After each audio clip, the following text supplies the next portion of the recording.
Angie. I stopped in to give the update on Diddy. Okay, so much has been going on. I mean, oh my God, this man seemed like he done had everybody scared because Diddy will bump you in your head, honey. He'll stomp you and have sex with you all at the same time, honey, and violate. It's crazy. This man, I don't know, was absolutely crazy and a freak. But let's get right into it, okay? Okay, so we're going to talk about what happened in the trial last week, okay? The people that took the stand and all of the things. So let's get right into it. I'm going to put my shades on, honey, because some of this is like, oh my God, I have to throw my shade on, all right? So let's get right into it. So last week, and I'm sorry if I'm not pronouncing these people's names correctly, but I'm going to do the best I can. Scott, I'm just going to call him Kid Cudi, okay? Kid Cudi told the jurors that his brief relationship with Cassie Ventura was marked by violent threats from Combs that prompted him and Ventura to stop seeing one another. He told jurors that he suspected Combs allegedly broke into his home, coordinated a fire bombing of his high-end sports car. Who do that? Who really does that? 1 minute he don't want her, he's stomping her, he giving her to other men to be with, and the next minute he don't want nobody to have her. Okay? After starting a romance with the singer and model who was involved with Combs on and off for years, Kid Cudi said he received an abrupt phone call for Ventura to warn that Combs had learned they were seeing each other. He said he picked up Ventura and soon received a call from Combs' assistant informing him that Combs had broken into his home. I said, MF, you in my house? And he said, what's up? Are you in my house? I just want to talk to you. I'm on my way over right now, he testified. Kid Cudi said he quickly drove to his home, but he did not find Combs, though there were traces of an alleged visit. He said the Christmas gifts he bought for his family had been opened and his dog was locked in the bathroom. He also testified that he reported the incident to the police. Can you imagine coming home and all your Christmas gifts under the tree are open and your dog in the bathroom? That's crazy. That's crazy. And evidently he got the police in his pockets because what did the police do? Kid Cudi said he and Ventura eventually broke up because things were getting out of hand and he felt concerned for their safety. Who want to deal with a man that's threatening you, that's coming in, breaking into your home, and doing all of these things? All the day, Cassie.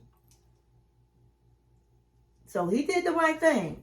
He probably like, baby girl, we're going to have to break this up, okay? It's not worth my life. You cute, but it's not worth my life. It's crazy. Yeah, he did the right thing, honey. During her testimony, Ventura said that Combs threatened to hurt her and Kid Cudi if their relationship continued and vowed to blow up the car of the rival rapper. Kid Cudi testified that he suspected that Combs followed through with his threat in early 2012, telling jurors that someone had cut the soft top of his Porsche open and placed a lit cocktail inside. Jurors were shown the results of the episode when the prosecutors entered into evidence multiple photos of the charred vehicles. Defense lawyers have denied that Combs had any role in the firebombing of the vehicle. And they felt like since they showing pictures and there was no type of proof, there was no fingerprints, there was no videos that this was Sean Diddy Combs, that they want a mistrial. It was like, we want a mistrial. This not right. How they going to show all these pictures and put this on him when he didn't do it and there's no proof that he did it? These are all speculations, Your Honor. Your Honor looked at him, looked at the defense lawyers and said, get out of here. This is not a mistrial. Nice try, though. But that's how some men are, okay? Some men, they will sit up and treat you like a dog and act like you're their property and tell you to stomp and just do you wrong, drag you. And I just mean, when I mean drag, they just treat you bad. But then once you ready to move on and you think you found somebody else, here they come. They don't want you happy. Then some men feel like, if I can't have you, nobody gonna have you. And that's crazy. That's very crazy. Okay, so the next person that had taken a stand last week, Mylah Morales, and she was a makeup artist.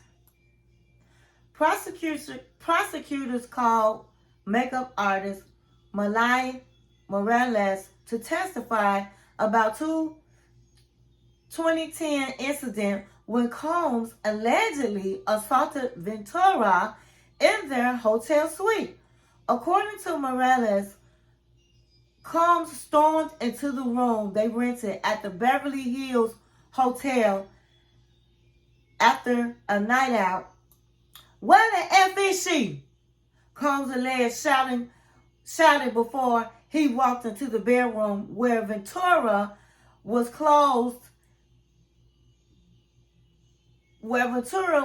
and closed the door, according to Morales' testimony. Morales said she heard yelling and screaming before Combs exited the hotel room.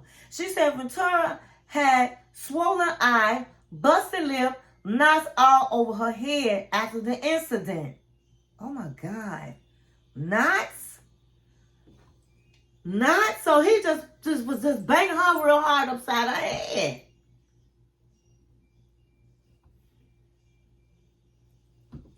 According to Morales, Ventura stayed with her for a few days to recover after the incident. Morales testified that a friend who was a doctor checked on Ventura to see if she had a concussion and suggested she visit an emergency room, according to her testimony. But Ventura allegedly said it was her wish not to go to the ER. On cross-examination, Combs' lawyer highlighted that Morales did not directly witness the alleged assault because she was outside the bedroom.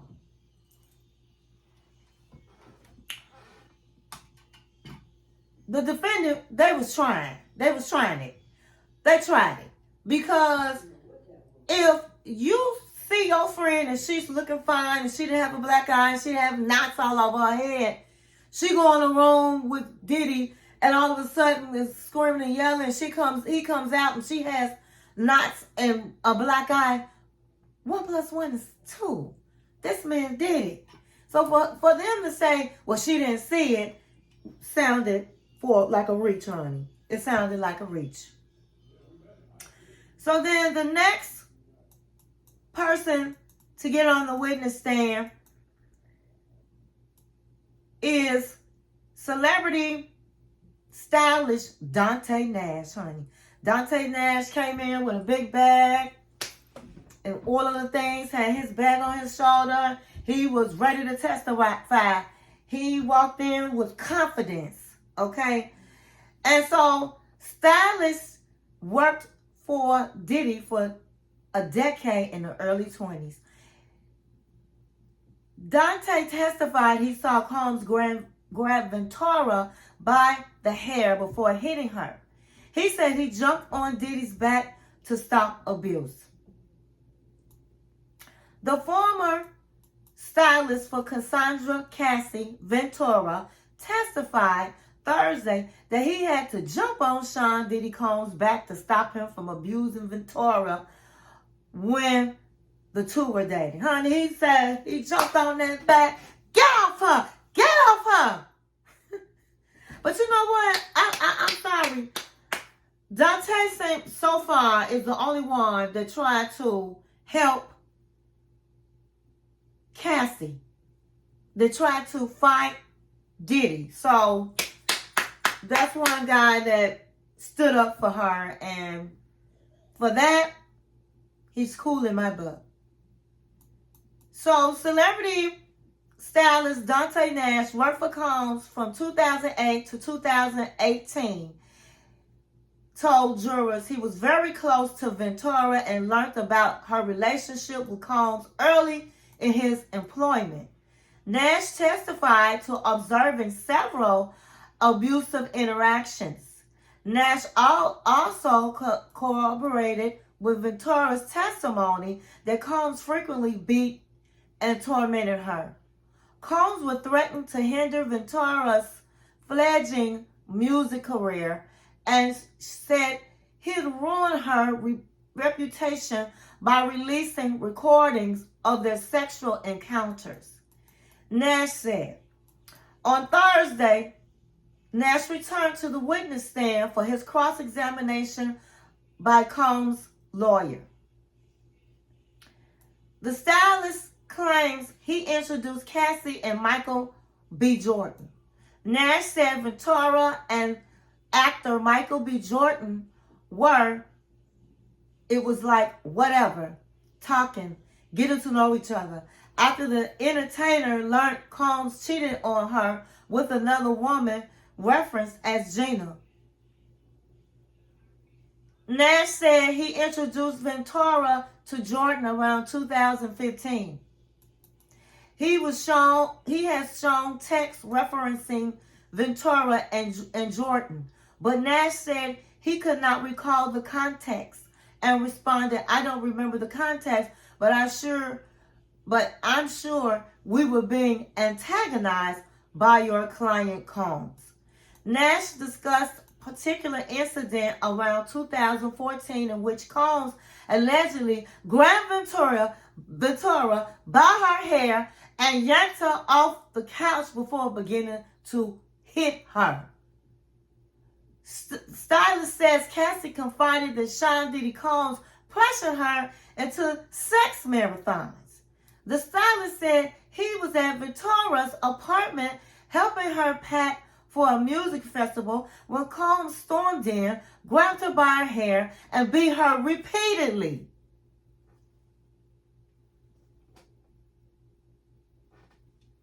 Nash said he jumped on Combs' back in an attempt to get him to stop, but Combs bucked and threw him to the ground. Combs resumed hitting Ventura, who fled into the bedroom with Nash and another friend, knocking her head into the edge of the bed frame, causing a large bloody gash above her eye, the witness said. Oh my God. And then he had the nerve to say, "Look what y'all made me do," Combs said, according to Nash. The stylist said he noticed a lot of blood coming from a cut on Ventura's head from the beating. Jurors were shown photos of the injury. Nash left Bad Boy Production in 2018. What kind of mess is that? Now, he evidently he couldn't fight off Combs, but at least he tried. At least he tried. I mean, to just stand there and watch somebody get beat up over and over and over is crazy to me. It really is. Okay, so we're going to talk about the ex-Diddy personal assistant, Mylah, takes the witness stand. Okay, now Mylah is not her real name. She did not want to divulge her real name, and she didn't want to be seen. So only the people in the courthouse can see her, and they couldn't even sketch her. I don't understand why this is, because everybody else had to be seen and their identities were being revealed. Okay, so a former Combs assistant referred to as Mylah took the stand Thursday. She was hired by Combs at around 25 or 26. That was her age, and earned $50,000, although she was initially promised $55,000. I don't understand. If you set up and you going for a job interview and they tell you it's $50,000, how are they gonna turn around and say, no, we're gonna give you $50,000? Girl, bye. Mylah said she was told the role would be 24/7, and she said she was expected to respond to Combs' needs at any given time. She worked for Combs from 2009 to 2017. First as a personal assistant and later as a director of development and acquisition at Revolt Films. Mylah said on the stand that she assumed her job responsibility ended once Combs went to sleep for the night. She recalled an incident in either 2009 or 2010 when she left Combs' property to see friends at roughly 2 a.m. Afterwards, she learned that the record label executive sent out his security to locate her. Who do that? Ain't no way in the world I would have took that job and I got to be available 24/7 and I can't leave without somebody's security coming to get me. Furthermore, the former personal assistant explained that her then boss told her she could not lock the bedroom doors. That Combs said, this is my house. But the male securities can lock the doors. Now, I imagine at 25, 26, she's probably living in the people that worked for him quarters. But you're in a mansion and you're working for a celebrity maybe she thought could be glamorous and she was excited for the job. But honey, girl, bad. They weren't paying her enough for all of that, okay? And then the red flag was definitely you can't lock your bedroom door. But she was young, I guess, and she was excited to have the job. I don't know. Mylah alleged the Combs essayed her in the rapper's Beverly Hills homes. She said once on the stand that while she was sleeping at the residence, she woke up to the weight of this person on top of me, and the ex-Combs assistant said it was Puff. And see, when she was at the trial, she had her hair parted down the middle, and she had her head down, and people couldn't really see her face, and she was talking real low, and she was just embarrassed about the whole thing. So she said, she went like this. She said, I remember, it was sort of like him telling me, shh, be quiet, and using one hand to get his pants undone, Mylah said. And she had her head down all while she was talking, all while she was on the stand. While crying on the witness stand, Mylah said, I just froze. She said she was terrified, confused, and scared. And that's a young girl. That was a young girl at the time. And I understand that. And she also goes and says that she never thought that this would ever get out. She was going to go to the grave with it. That she's devastated. And she was going to go to the grave with it. She never in a million years would think Diddy would be on trial. But here he is. Okay. So the last person we're going to talk about is Capricorn Clark. Capricorn Clark testified last Tuesday, in Sean Diddy Combs' federal trial that Bad Boy Records founder allegedly threatened to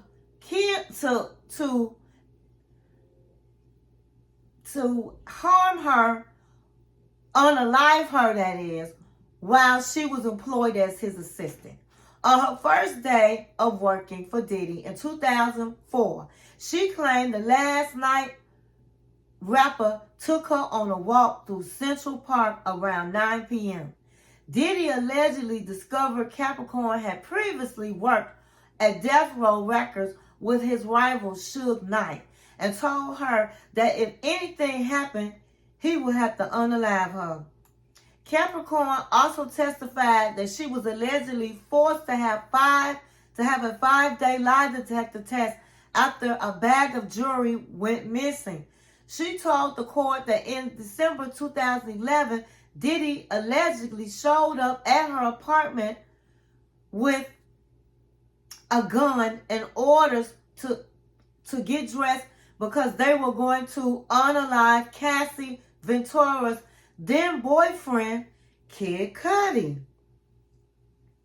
Former federal prosecutor told Fox News Digital that as the third assistant witness to testify, Capricorn's testimony was the most explosive thus far in the trial. When Combs found out that she previously worked for Suge Knight and Death Row on the first day, Combs said that if anything happened, he would unalive her. This was the beginning of criminal threats and other violent activity. Combs accused Clark of stealing diamond jewelry. His security locked her in an office, administered a lie detector test, and they told her if she failed, they would throw her in the East River. Wow. They took her to the same office and questioned her with the lie detector test for 5 days straight. Wow. The prosecutor, Clark's claims of having to procure illegal and prescription drugs for her former boss and prescription made in her name is considered drug trafficking and another RICO predicate. The defense scored some points on cross-examination when Capricorn's settlement for wrongful termination was addressed in court. Additionally, Capricorn admitted that she had a crush on Diddy in the text messages, and that she met with Combs in August to try to rejoin his team as a chef, as his chief of staff. Clark was represented by Brian Friedman, and in a meeting, she said that Diddy wouldn't be in this mess if he had kept her around, and that Ventura wasn't good for Combs. The defense is arguing that Clark is a disgruntled former employee who wants money and revenge and who's jealous of Ventura. Los Angeles litigator told Fox News Digital that Capricorn's testimony followed a pattern of universally established malicious conduct which could be very damaging to Diddy. Ms. Clark's testimony corroborates the beatings and Diddy's history of violence towards many, especially women, further supporting the racketeering charges being levied against him. Ms. Clark's testimony came across very well and will undoubtedly be valuable to prosecution's case and damaging to the defendants. The criminal defense lawyer explained that Capricorn became an important witness for the prosecution due to her proximity to Diddy. Now, I would say this. She said she had a crush on Diddy. And she really did not like Cassie because she liked Diddy. But at the end of the day, her story does cooperate with last week I was telling you about one of his personal assistants that he did say that Diddy would tell him to pick up prescription drugs that he had in his name. She's saying the same thing. She said a couple of things that other witnesses have said. So, even though they tried to say she liked Diddy, and even though, you know, that was said, she was a good witness. Now, I don't understand why she would say also that she was very destroyed by it all, and she ended up getting alopecia. I don't know what alopecia has to. I don't know about alopecia, to be honest with you, but I don't see how alopecia, how she was given alopecia by worrying, because I don't think your hair falls out like that with alopecia. If I'm wrong, you can tell me in the comments. Okay, so we're gonna end it on R&B singer Cassie gives birth to the third child as Sean Diddy Combs' sex trafficking trial continues. Cassandra Ventura, the R&B singer, actor known simply as Cassie, has welcomed her third child, a son. The news arrived Wednesday in the midst of the ongoing Sean Diddy Combs' sex trafficking trial, at which Cassie, an essential witness, she finished testifying this month while visibly pregnant over 4 emotional days on the stand, during which she described being beaten and essayed by a man she once loved. Reports from multiple media outlets said Cassie gave birth in New York hospital. Okay. And one thing else I want to mention. A reporter asked President Trump would he pardon Diddy? And he said, I wouldn't say I wouldn't. We used to be very close. He parted his ties with me. But I would take a look at it, and if I felt like he was treated unfairly, I would pardon him. That's something I may or would do. And so that's a very interesting statement, because, guys, what if he does get convicted and then gets pardoned? And then gets pardoned. Oh, wow. Honey, heads will be rolling. Heads will be rolling. But that's all I have. That's all I got. There's a lot going on. I'll get back to you guys and update you again soon and tell you what's happening this week. In the comments, let me know how you feel about everything. Let me know, do you think he really did torch or bomb Kid Cudi's car? Do you think Capricorn Clark was telling the truth? Let me know how you feel in the description. That's all I have. That's all I got. And I'll see you in the next video.